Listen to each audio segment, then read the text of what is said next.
Imagine this. You're going you're going to register for classes, and when the time comes, you find out that the class you need for your major is not available because the class is full and the waitlist is full as well. And this is really frustrating because these classes are required for your major, and when you miss them, they could even set you back. This happens to many students every semester. And while priority registration helps certain groups sign up for classes earlier, it can leave many other students scrambling for other alternatives. And today, I want to discuss why current registration systems can create unfair challenges and how those challenges can affect other students and what colleges can do to make those processes more balanced. And to understand that, let's look at the system that helps students. Many colleges give out early registration access to groups such as veterans, student athletes, honor students, and students with disabilities. These students often have legitimate reasons for receiving additional support, and they should they should be recognized.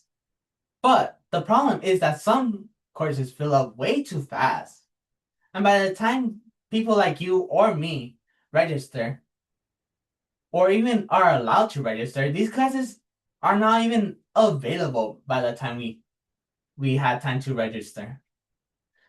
According to the California Community College Priority Registration Policy, priority enrollment is intended to help students access required courses and make progress towards completing their educational goals. And while this the goals are important, the system can sometimes have the opposite effect for students who register later. And instead of helping them move forward, it can make it harder for them to stay on track and can even set them back. Some people see registration issues as nothing more than an inconvenience, but the impact can be much greater. Many majors require students to complete courses in a specific sequence, like taking Physics 1 to take Physics 2. And this has happened to me. I had tried to join Physics 1 in my fall semester at the beginning of the year, but it turns out that the class was full by the time I registered. And this set me back by a whole year.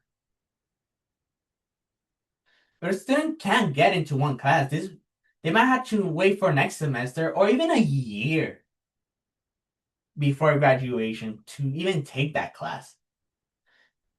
There's also financial consequences for this as well.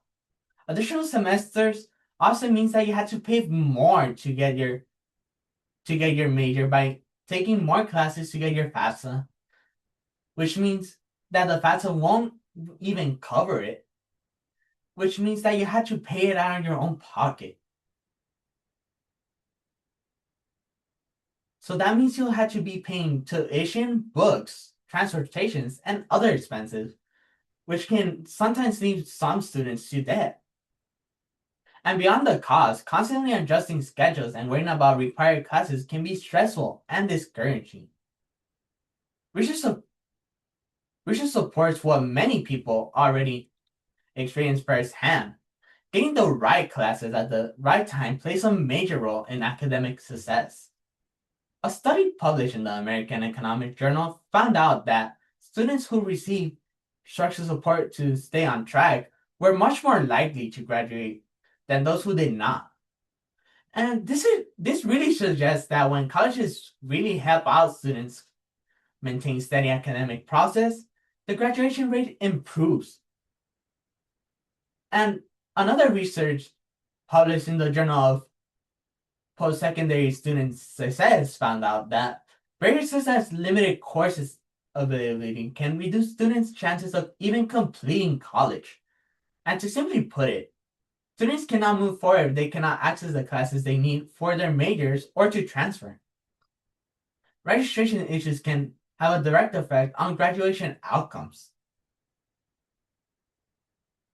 Making registration fair does not necessarily mean eliminating priority registration, but instead, colleges could make steps to create a better balance.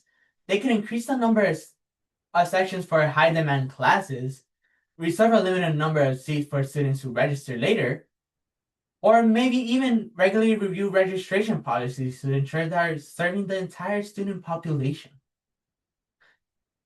The objective is not to make opportunities, it's not to take opportunities away from one group, but it is to make sure that all groups have a realistic chance to enroll in the courses they really need to transfer or to graduate.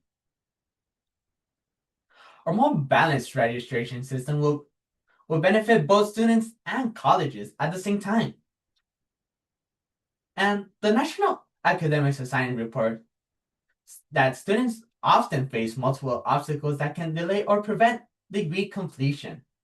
And when students can enroll in required courses without unnecessary delays, they are more likely to graduate on time, avoid extra expenses, and remain motivated. College benefits as well because higher education completion rates reflect stronger on the colleges and stronger students report and better outcomes. This creates a better access to classes, ultimately strengthening the entire campus community. Today, we really looked at how priority registration can create challenges for some students, why courses access is closely connected to graduation, and what colleges can really do to help students get the classes they really need. My recommendation is simple. When you get involved, or this even happens to you, share your experience with student government leaders, participate in campus service, and communicate with administrators about the challenges that the limited courses really cost you. And meaningful changes often begins with students speaking up about issues that affect them. Every student invests time, effort, and money into their education. And because of this, every student deserves a fair opportunity to enroll in the classes required for success. Fair registration is not about giving everyone special advantages, but it is about creating an equal opportunity for students to reach their goals.